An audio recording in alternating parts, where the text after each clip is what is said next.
A niebo mamy dzisiaj zachmurzone.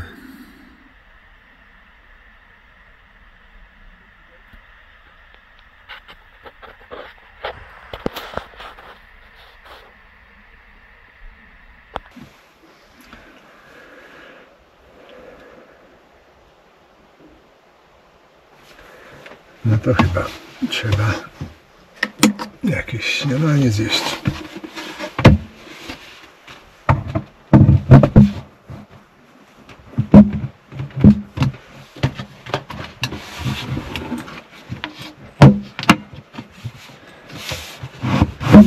Dobrze. Tak jak mówiłem, tą rybkę dokończę dzisiaj.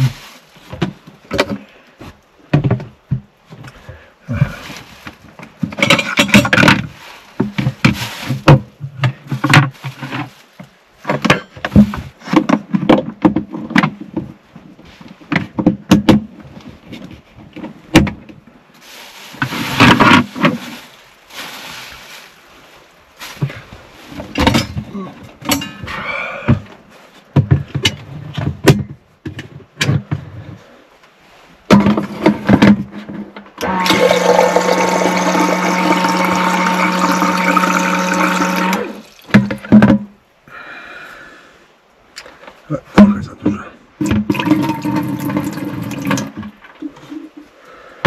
Może się przelewać przy gotowaniu.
No, dzisiaj powinienem skończyć pracę z napisami. Także trochę tutaj zajęcia będzie.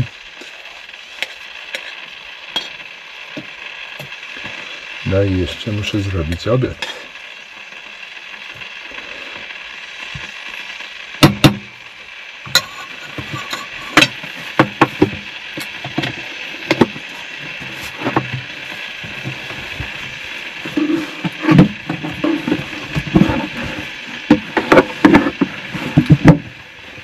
No, ale prognoza dzisiaj z rana potwierdza deszcz przez cały dzień, więc zasadnym jest pozostawanie tutaj.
No te deszcze mają padać dziś od 10 chyba do 17, 18.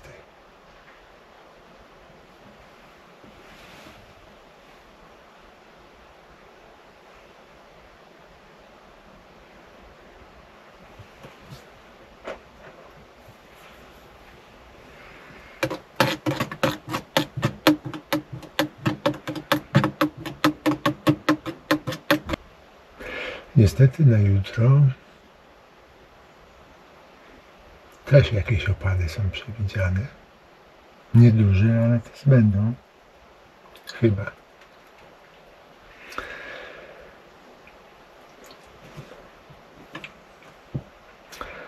Także niezbyt dobrze.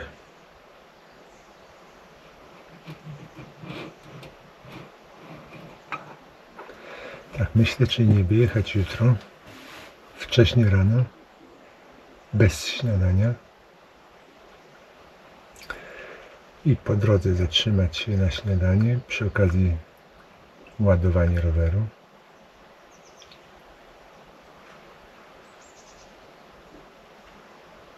I później dojechać na miejsce.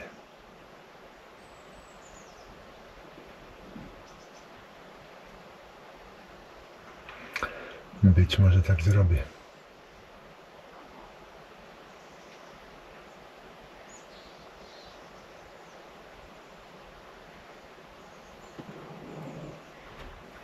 No, tu słyszę jakieś już osy, żeby mi tutaj nie zmęcały spokoju.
No, żeby przyspieszyć pracę nad filmem, to kawę już dopiję przy okazji robienia filmu, znaczy napisów. A teraz idę naczynia umyć.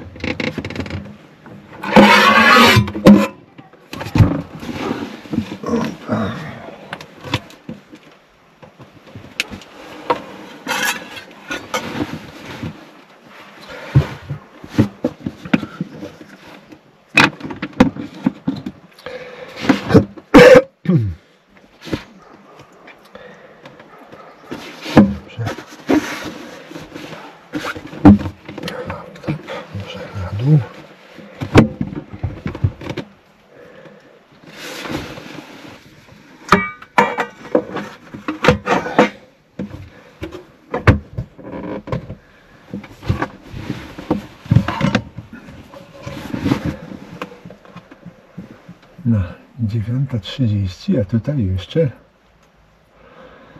prognozuje mi słońce ta stacja pogodowa, a tu widać już chmury nadchodzą, ciemne.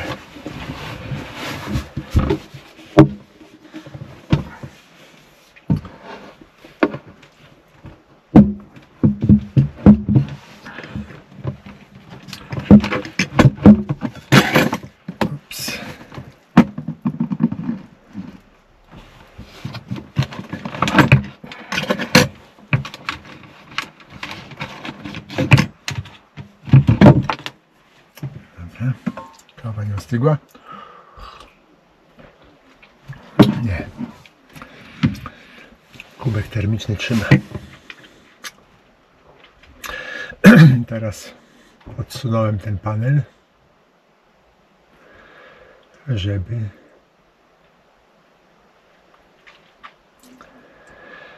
żeby zrobić daszek głównie, ale przy okazji teraz tutaj dużo światła wpada. Bo tam nie chcę, żeby mi kapcie mogły przed przyczepą.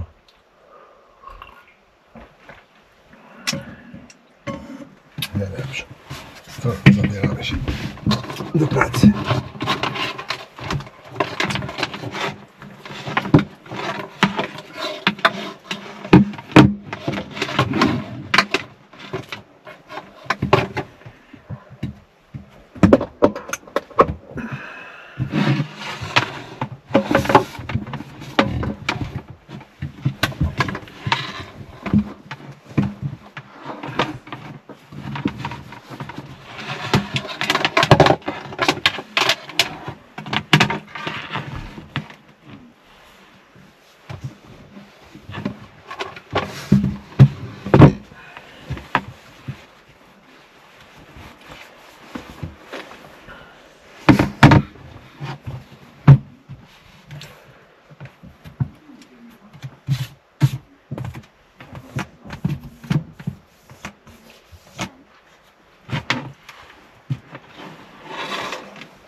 Dla bezpieczeństwa kawę gdzieś tutaj z boku bardziej, bo to kawa i laptop to nie są dobre połączenia. Co to? Coś nie chce się włączyć. No nie, dobrze. Było włączone,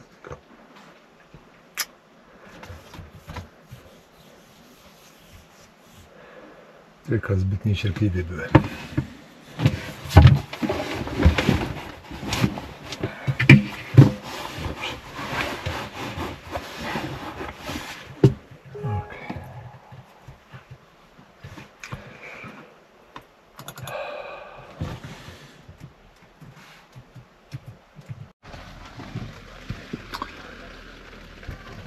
No i tak jak zapowiadano, zaczął padać deszcz. I ma tak padać kilka godzin. Raz mniejszy, raz większy.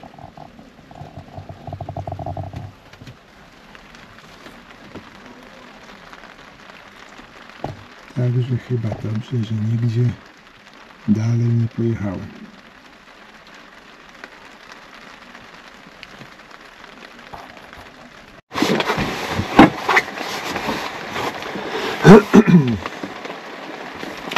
No a dzisiejszy odcinek będzie miał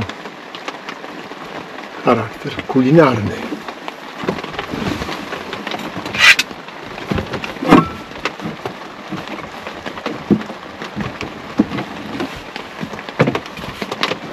Bo jak widać na załączonym obrazku jestem uziemniony tutaj przez deszcz.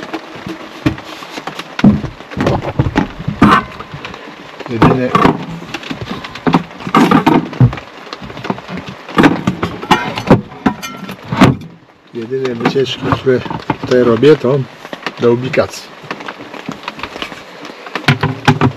Także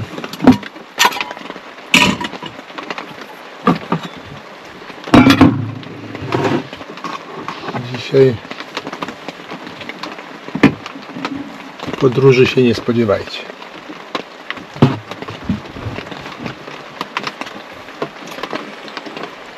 No i tak jak wczoraj chyba mówiłem, dzisiaj przygotuję chili con carne. Takie coś w rodzaju. Dobra, tu będę potrzebował takich noży, takich.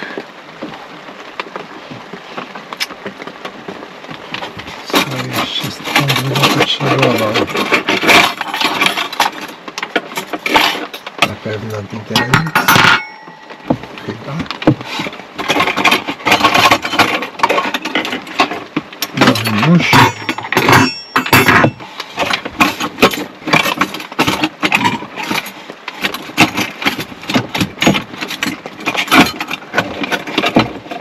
No ale nie mogę znaleźć podstawowego narzędzia, czyli otwieracza do wina. Dobrze, jest. Wszystko jest. Gdzieś tutaj była rurka tego. Dobrze, o tutaj. Tu na podorędziu musi być.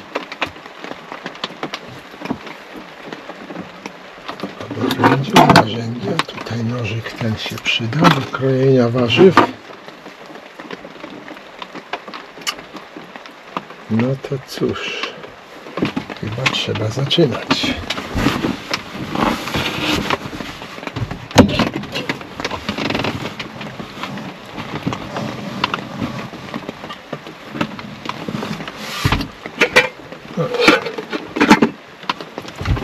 Tutaj moje mięso trochę zmokło.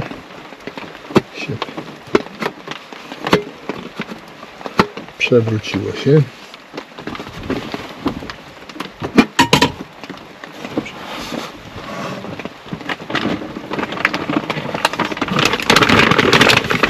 No i teraz produkty.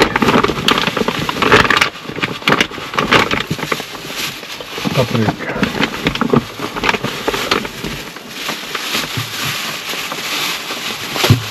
Pomidor. Z2.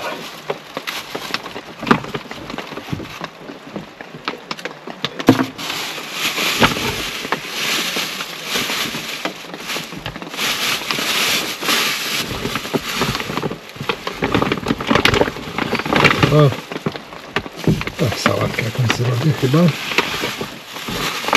Do tego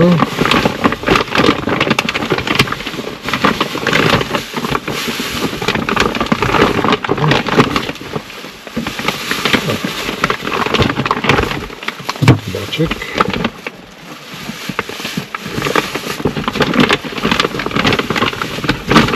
Już chyba nic z tego.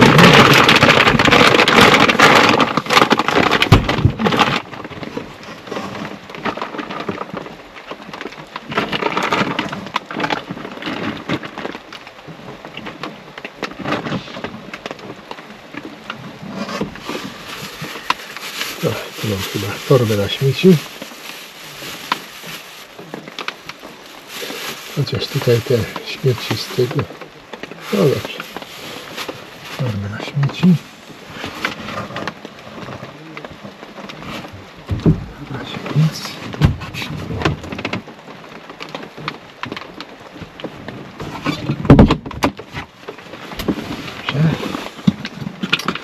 I tutaj mamy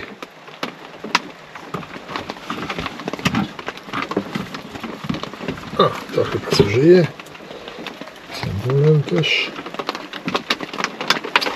No i przede wszystkim czosnek. Dobrze.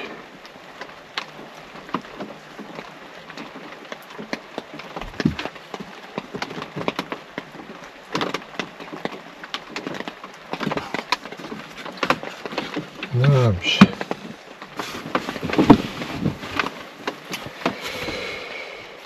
No tak.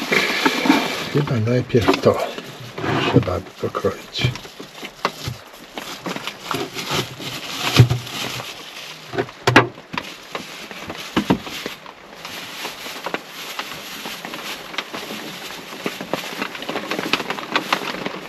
No chyba rzeczywiście no te plastiki to osobna torba chyba powinna być.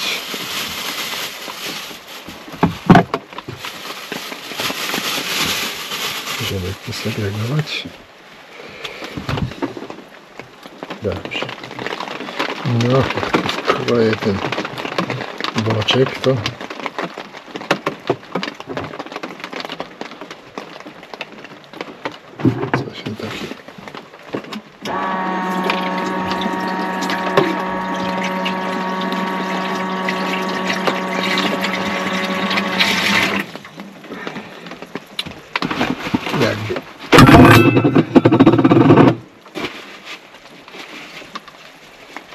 wypłynęło z niego coś.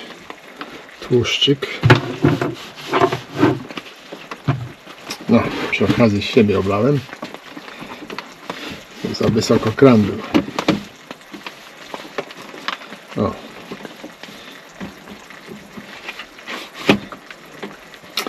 Ja zapominam opuścić. No bo tak jak się nalewa do garnka, no to wysoko kran podnoszę, ale tutaj do płukania gdzieś tam jakichś tych owoców czy warzyw, to jednak lepiej opuścić, wtedy nie pryska tak. A tu może jednak ten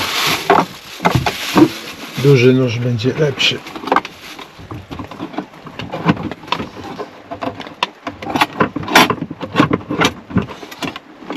Tu jak widać cały zestaw kuchenny mam.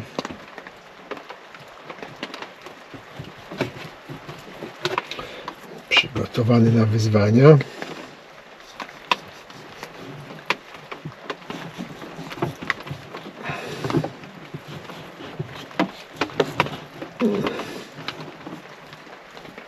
Oj, coś tutaj za dużo mi się odkroiła.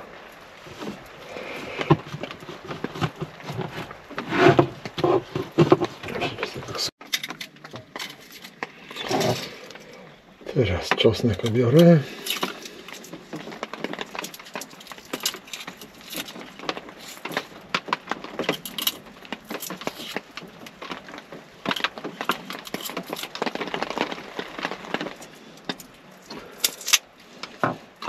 Taki deszczyk nie będzie duży, ale cały czas pada.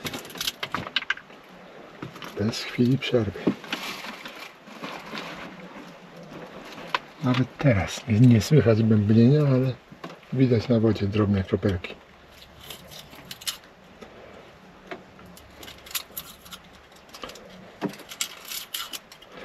Przejrzałem teraz przed chwilą kilka prognoz. No i raczej jutro nie powinno być deszczu. Jeżeli to w bardzo niewielkich ilościach.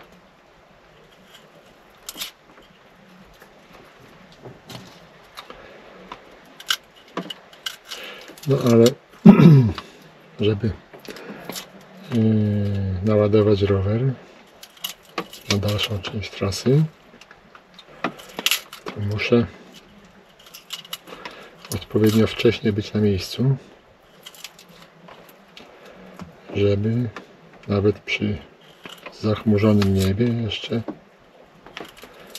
naładować rower.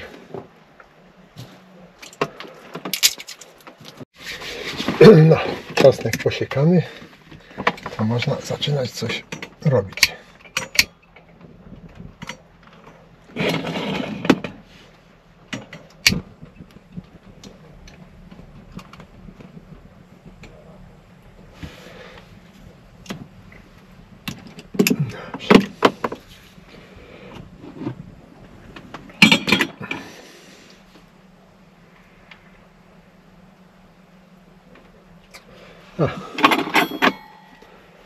Tym będę mieszał. Dobra. Czosnek na razie tu sobie wsypię.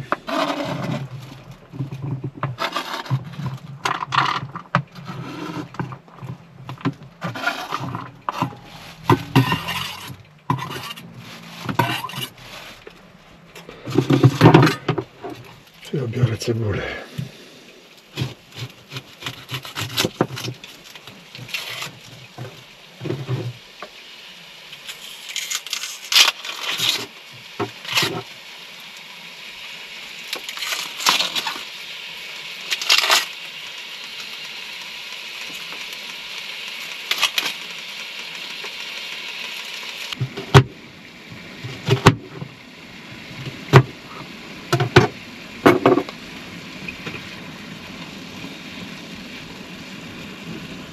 Tu tłuszczyk się ładnie wytapia.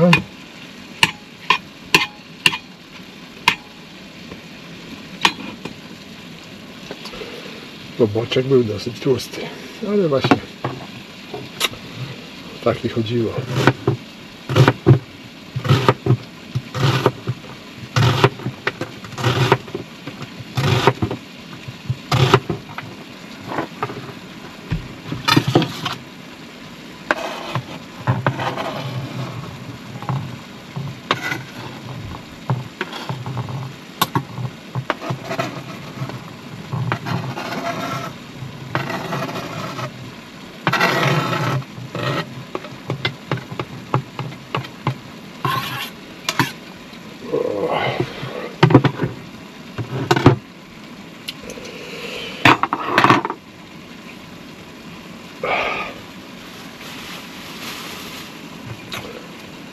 Ostra cebula.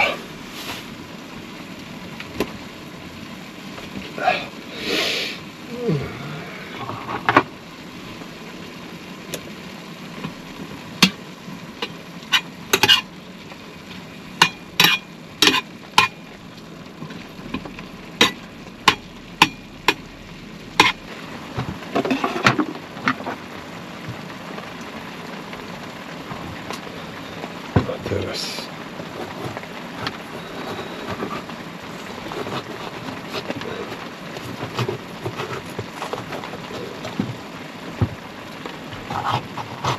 ten mały nożyk się przyda.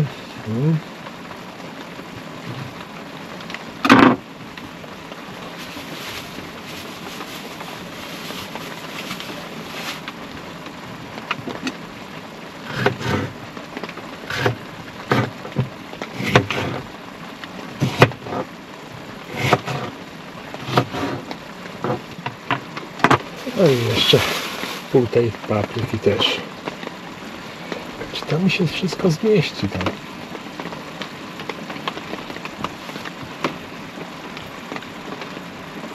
Cebula to... Nie, no nie zmieści się.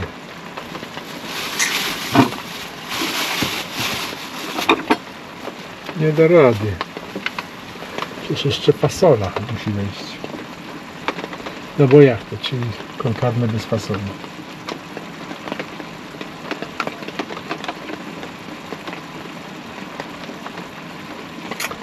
O, zaparowało trochę. Wentylacja chyba słabo działa. Może trochę uchylę to okno bardziej. O. No.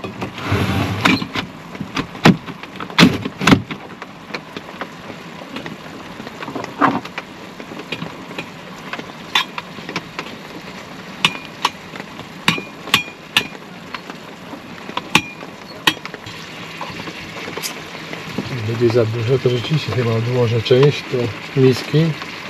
Najpierw zrobię jedną część, później drugą. Ale taki pełny gar dla mnie to jest na 2 razy. A jak będzie więcej, to nie wiem, na 3 razy będę to miał. Czyli do końca wycieczki.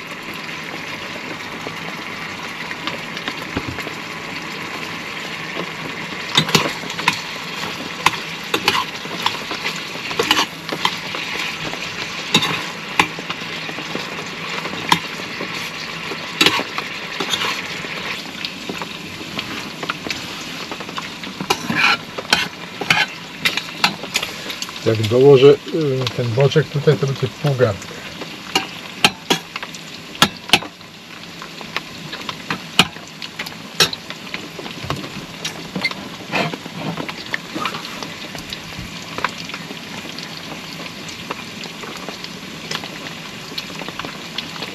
Także jak tutaj tą podsmażę cebulkę i to się skurczy trochę. Więc nie będzie tak źle.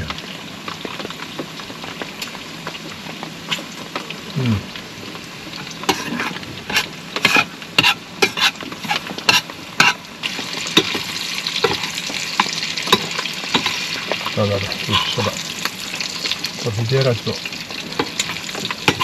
się trochę przysmaża za mocno.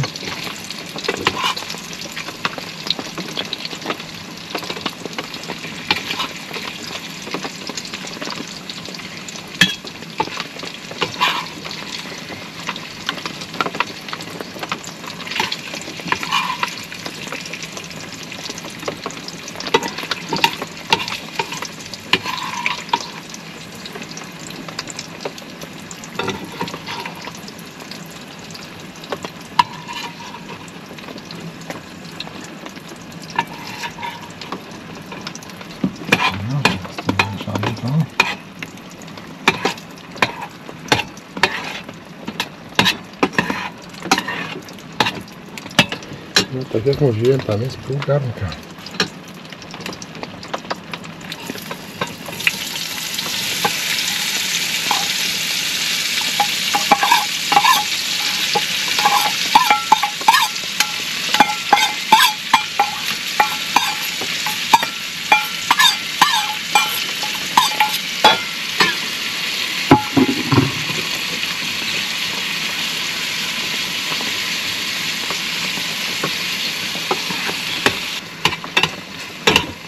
Myślę, że już ta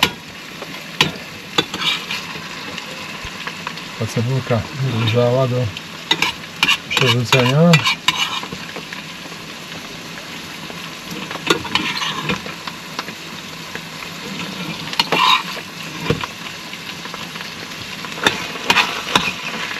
No.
No, trzeba by trochę zostawić.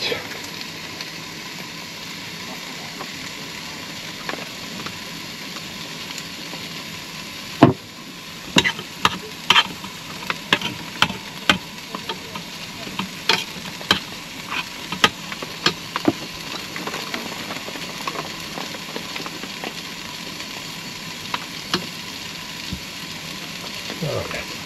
Boczek słony jest, to chyba dużo folii nie trzeba.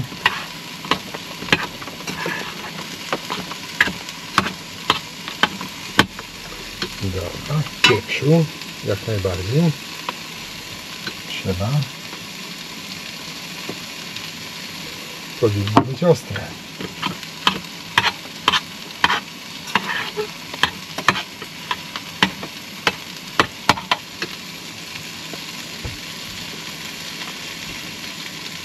No, chyba już będzie ostre.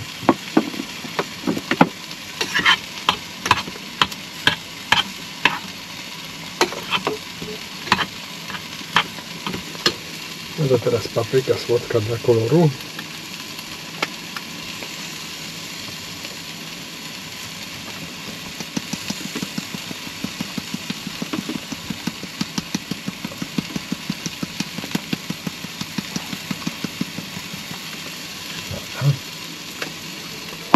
Zobaczymy, czy zabarwi ładnie.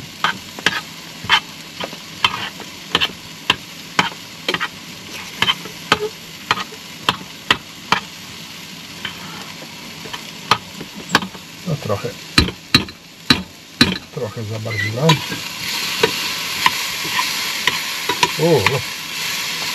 Ale się patelnia to przypalała. Ale jak wrzucę pomidory, to się trochę odczyści.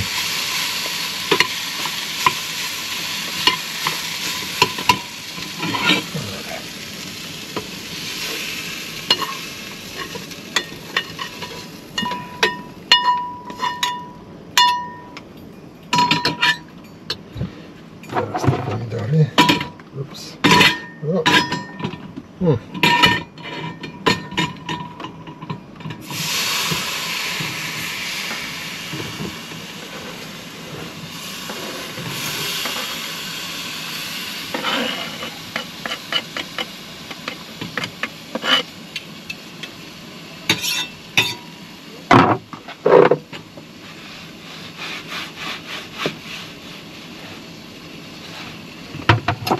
No i tu jakiś pomidor mi wypadł.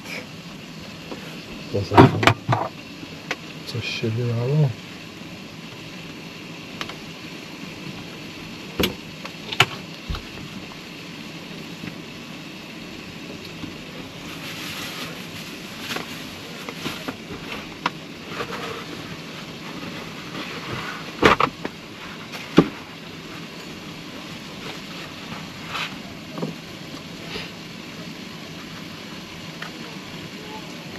Czomber myślę, że będzie dobry też do tego. No, wystarczy chyba.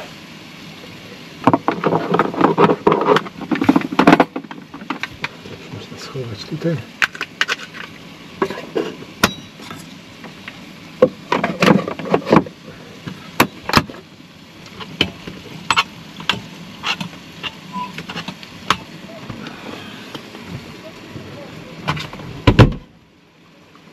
Fasolkę już można chyba dodać.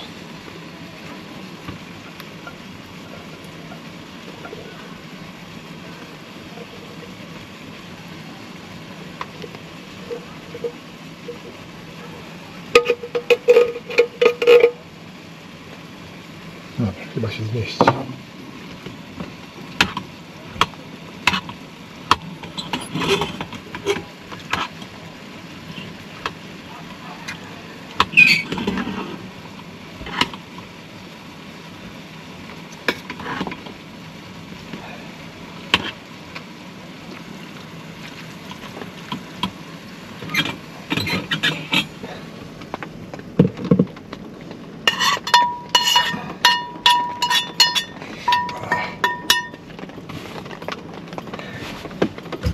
No, trochę się odmoczyła.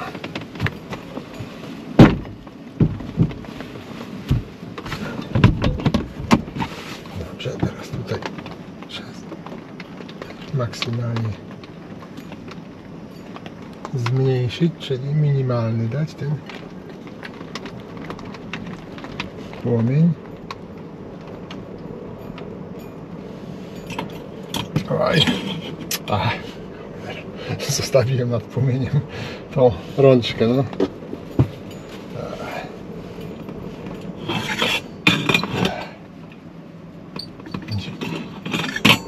Jeszcze jedno. To, żeby rozłożone było.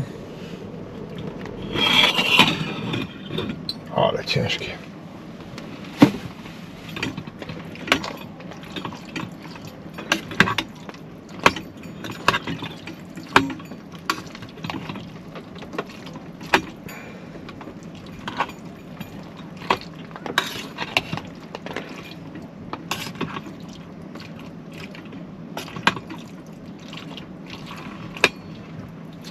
No i nabrało takiego koloru, jak chciałem. Znaczy jak chciałem. Powinien być taki lekko czerwonawy.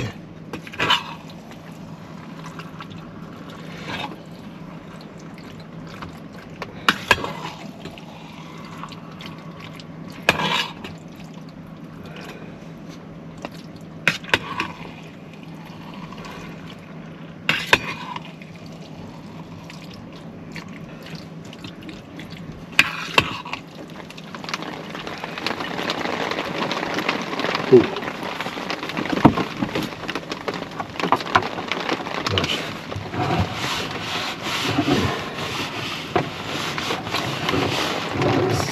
Można powiedzieć czyste. Dobrze.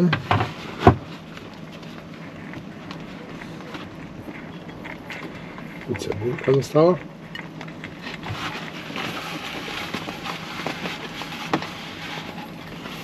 Też czyste. A to nie wiem po czym. chyba po papryce. No. To też czyste. I już gary mam załatwione. Te przynajmniej.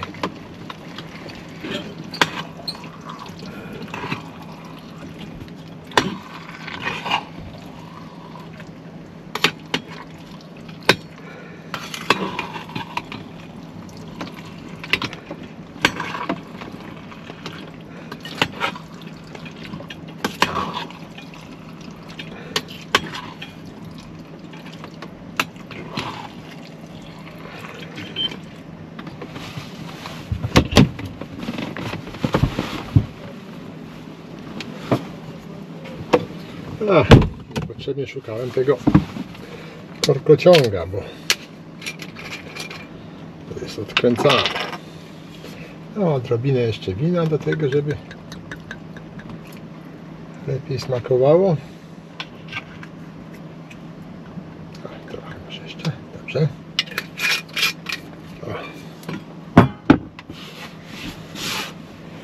I teraz chyba będzie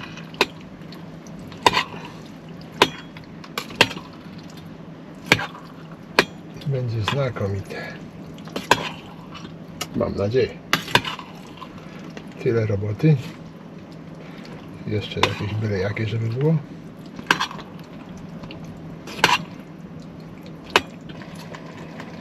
No, myślę, że już jestem wystarczająco głodny, żeby zacząć jeść.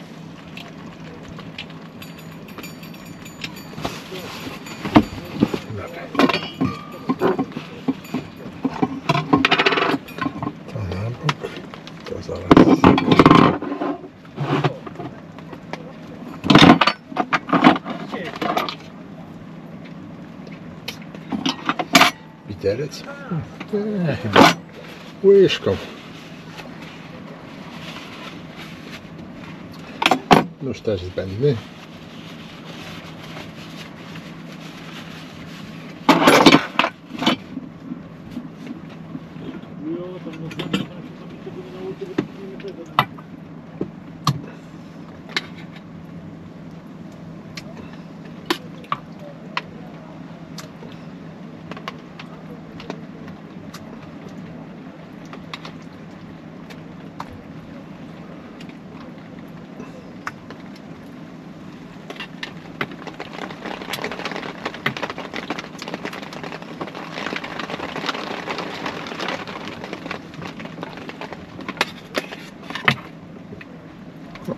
Chyba wystarczy.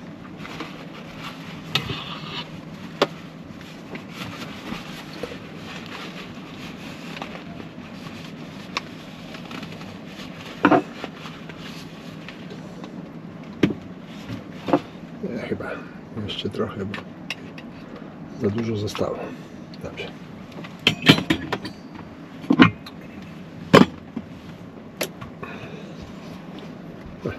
Można chyba wyłączyć. Kieliszek gdzieś tutaj wyciągnąłem. Tak, zgadza się, jest. Kieliszek, jest wino, wszystko jest.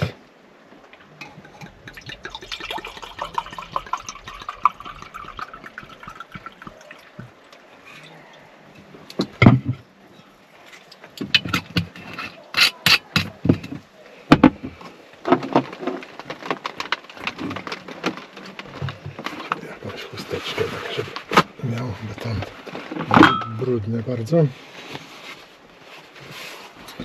pod ręką.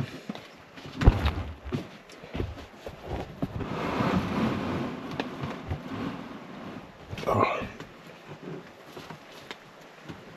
No i smacznego.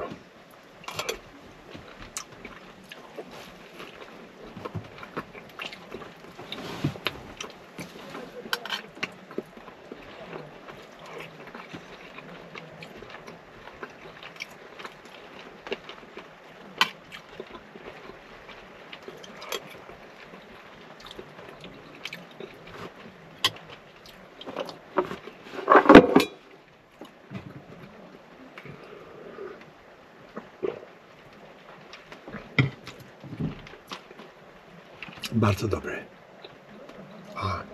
z winem wręcz doskonałe.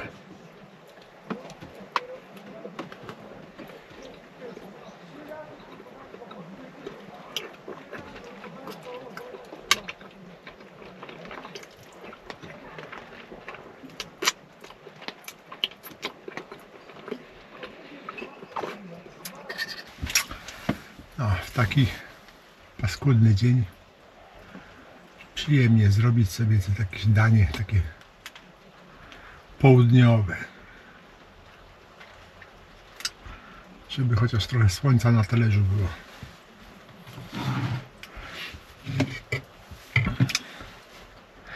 A się też przypomniało mi się też przez to takie wydarzenie ze statku. Kiedyś na jednym statku byliśmy w stoczni w Portugalii, w porcie Setúbal. No i tam dosyć długo, chyba te 3 tygodnie nas tam remontowali. Między innymi remontowali kuchnię. No i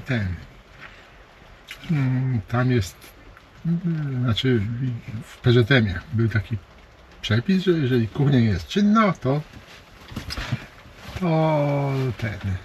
załodze należy się dieta.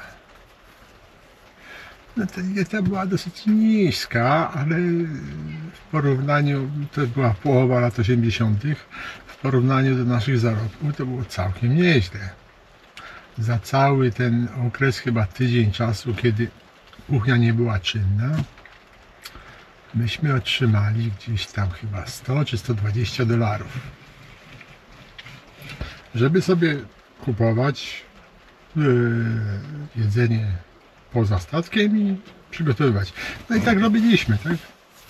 Znaczy niektórzy tam sobie trochę pościli, żeby zaoszczędzić, ale ja z kolegą mieliśmy taką wspólną kuchnię i rzeczywiście kupowaliśmy jedzenie, gotowaliśmy, jakieś tam robiliśmy. No ale tak czy inaczej zaoszczędziło się parę tych dolarów. No i właśnie wtedy z tej stoczni wpadliśmy na pomysł, żeby pojechać do nocnego klubu. Taki w sumie nieopodal był nieopodal tej stoczni. Pojechało nas tam 4. Klub nazywał się Grota. Z tego czy groty, po portugalsku to było grutas. Zdaje się, że to groty, może grota.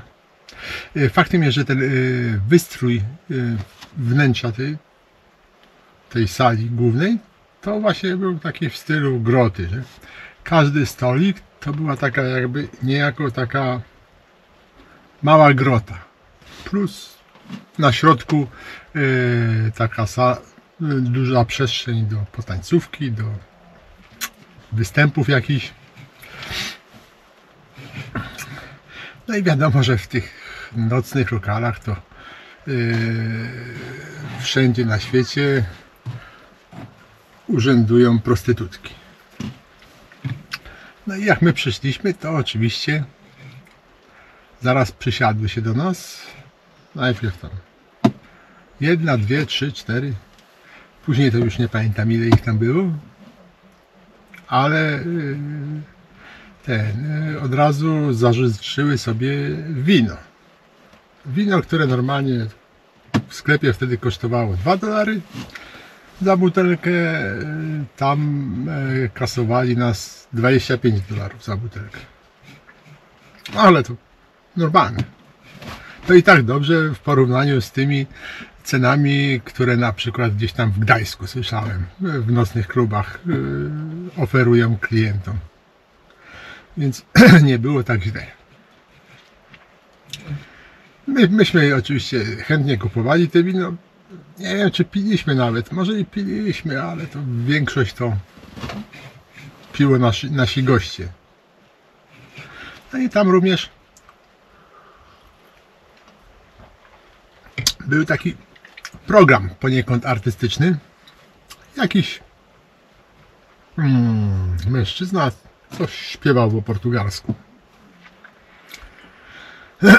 No i te dziewczyny, które siedziały tam z nami, sugerowały, że to jest homoseksualista, ten śpiewak. Nie wiem jak to się stało, ale wkrótce ten śpiewak też wylądował przy naszym stoliku i też pił nasze wino. W każdym razie, a ten kelner jak tylko rachunek opiewał $100, czyli po 4 butelkach przylatywał z rachunkiem, żeby zapłacić. No i my płaciliśmy i później mieliśmy otwarte konto na następne $100. No oczywiście po czterech, że tak powiem, rundach, czyli 4 razy $100, no stwierdziliśmy, że już na więcej nas nie stać i wynieśliśmy się stamtąd prościutko na statek. Czyli każdy z nas wydał po $100, co było w owym czasie, myślę, trochę więcej jak średnia. Taka średnia, myślę, że tak około $60–70 wynosiła w owym czasie. Czyli na nasze warunki teraz obecne, to tak jakby każdy z nas wydał po 10 000 złotych. Ale wesoło było strasznie. Nie będę szczegółów tu zdradzać, ale naprawdę było wesoło.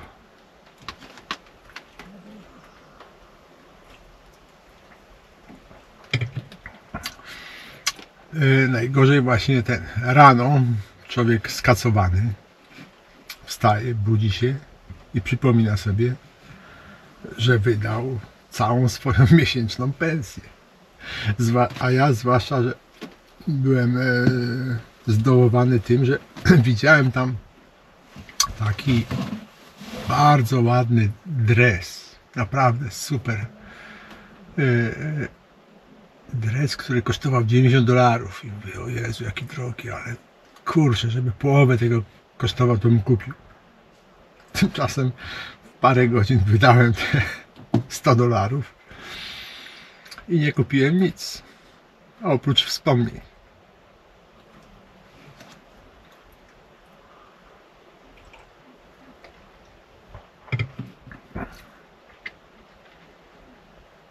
No, oprócz tych wspomnień została mi jeszcze kontuzja łokcia, bo oczywiście na statku wcześniej trochę wprowadziliśmy się w trans i tam nie było trapu statkowego, tylko stoczniowy, który był taką kładką położoną, a później taki podest ze schodkami, który tak szedł. Ta kładka szła, a stopnie już tylko tak. I koledzy wcześniej zeszli, już tam czekali, chyba już tam taksówka była pod statkiem. Ja biegłem szybko po tej kładce, że później już po tych schodkach byłem zbyt szybki, żeby te schodki zaliczyć. I przeleciałem te schodki, padłem tak na niejako na twarz i tutaj ten łokieć nic nie ucierpiał, ale ten lewy ucierpiał mocno i w zasadzie do tej pory mam coś takie lekkie tam problemy z tym łokciem. Także pamiątka została na lata.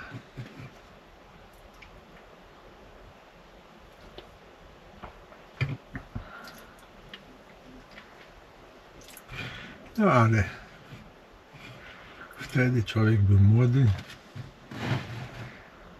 i nie bardzo zważał na takie drobiazgi. sumie tak dochodziłem z tym łokciem, nie wiem, z miesiąc czasu do ładu. Początkowo to nie mogłem ani wyprostować, ani zgiąć ręki.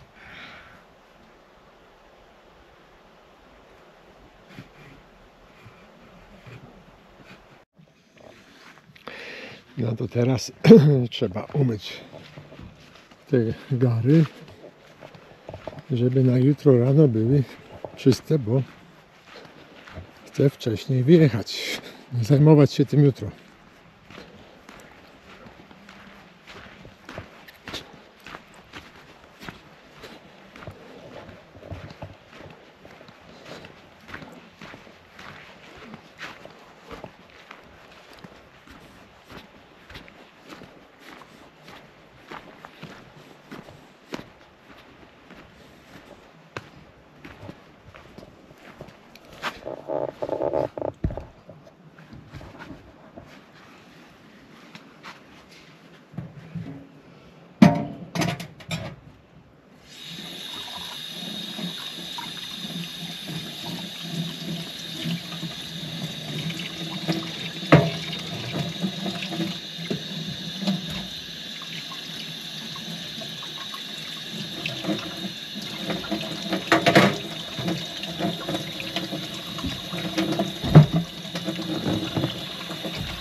No i wracam do głównego dzisiaj zajęcia, czyli produkcji napisów do filmu.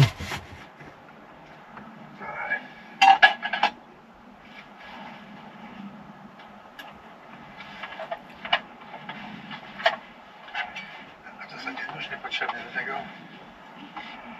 małe pierogi.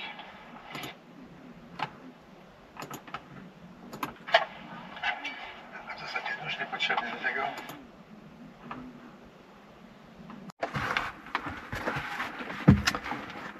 No już 19. Na zewnątrz ciemno się robi. No ja tu już powoli kończę. Ale trzeba by chyba napić się czegoś.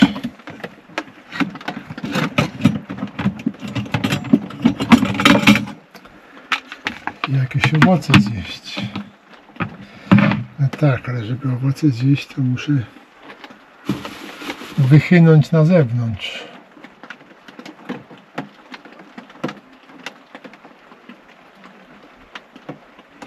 Chyba że tylko banana teraz zjem.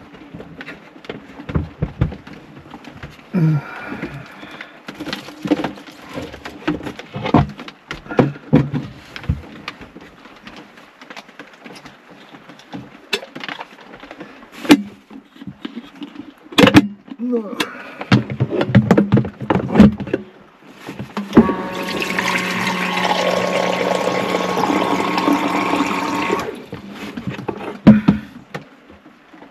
Trochę za dużo.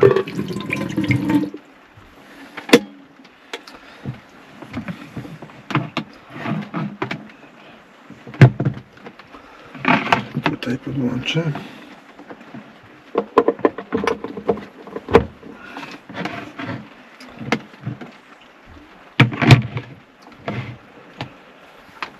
A deszcz nie ustaje, non stop. Była chwila przerwy, dosłownie 15 minut w ciągu dnia. Akurat poszedłem zapłacić za pobyt.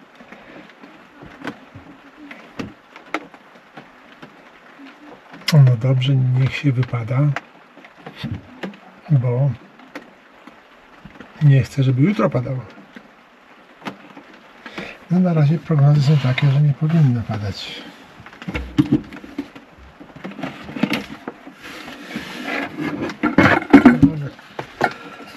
Prognozy prognozami, a pogoda swoje. Zobaczymy, jak to będzie.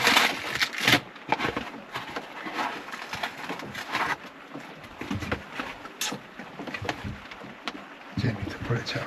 No, tutaj.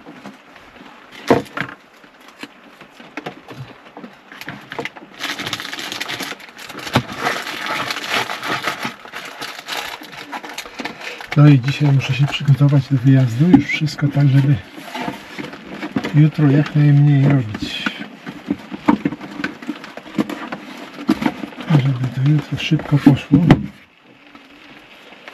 Żeby te 30 km do 14 zrobić. A jak się da, to nawet szybciej. Nie no, te 30 km powinienem 3 godziny zrobić.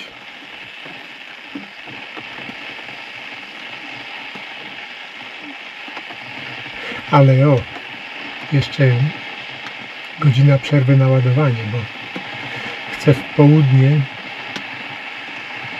po 2 godzinach jazdy, czyli tak jak 2/3 zrobię, to naładować rower tak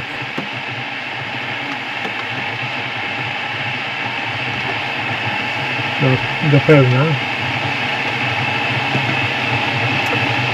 zwłaszcza ten główną baterię, i dopiero jechać dalej.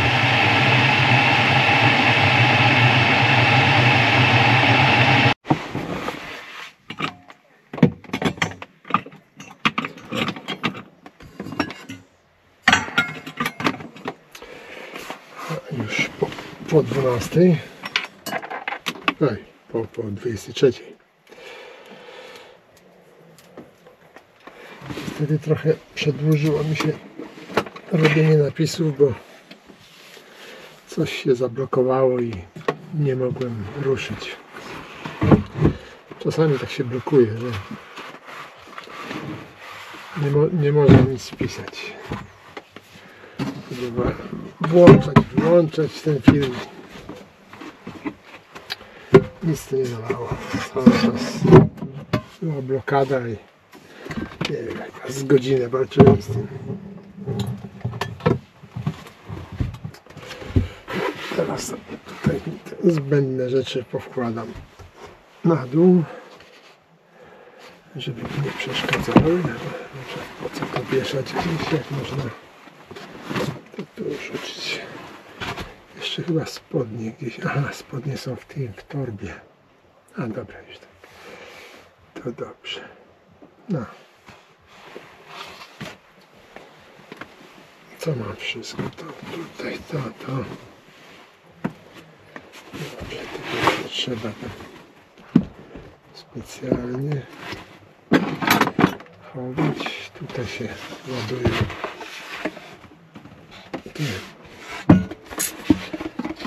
Baterie.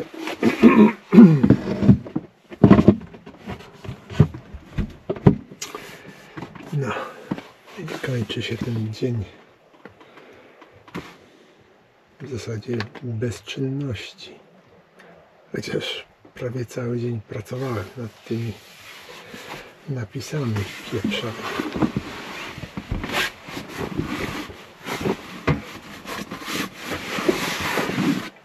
Deska jeszcze mogłem schować tam.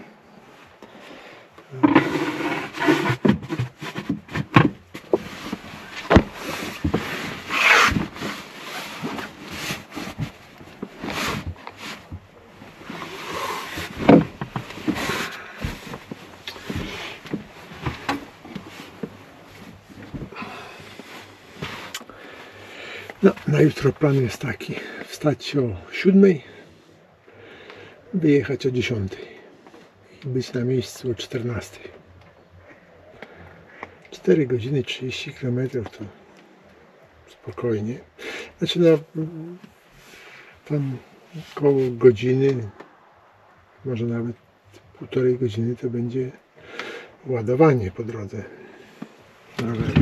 Ja myślę, że z godzinę zdołam naładować rower. Przy okazji zjeść drugie śniadanie.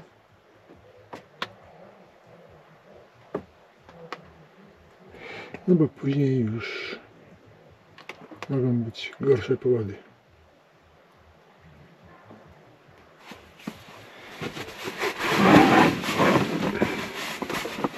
Także dobrze by było taki plan zrealizować.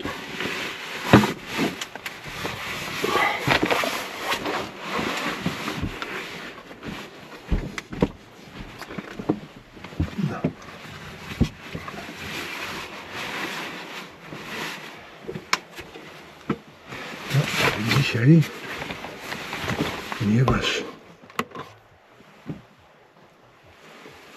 tutaj już jest 13 stopni tylko na zewnątrz, a niebo się rozpogadza, to biorę do spania. Okien nie będę nasłaniał, bo szybciej mnie słońce obudzi.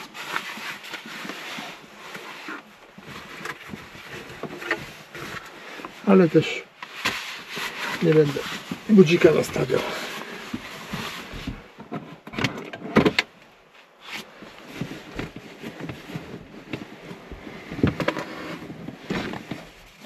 A więc dzisiaj oprócz śpiwora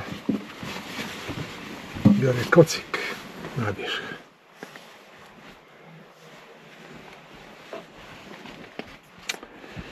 Żeby się rano zbyt wcześnie nie obudzić,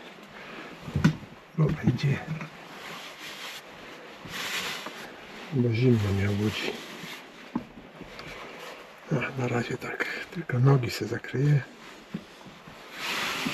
ale pewnie później sobie podciągnę, żeby ciepło. Na razie mam tu 20 stopni w środku, 21. Ale oba okna otwarte.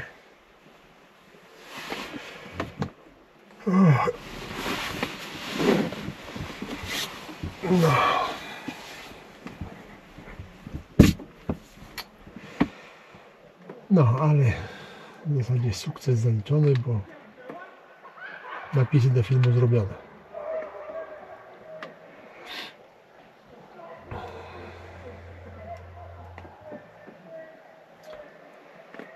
Także myślę, że na wtorek ustawię premierę, bo we wtorek wieczorem będę też na polu kempingowym z dobrą łącznością.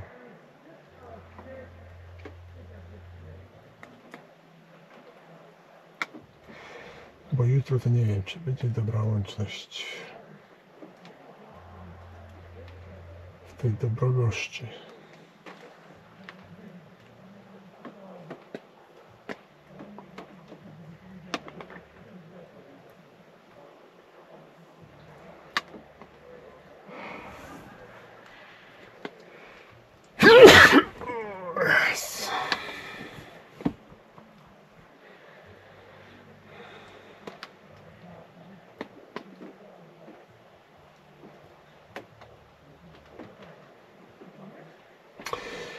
No.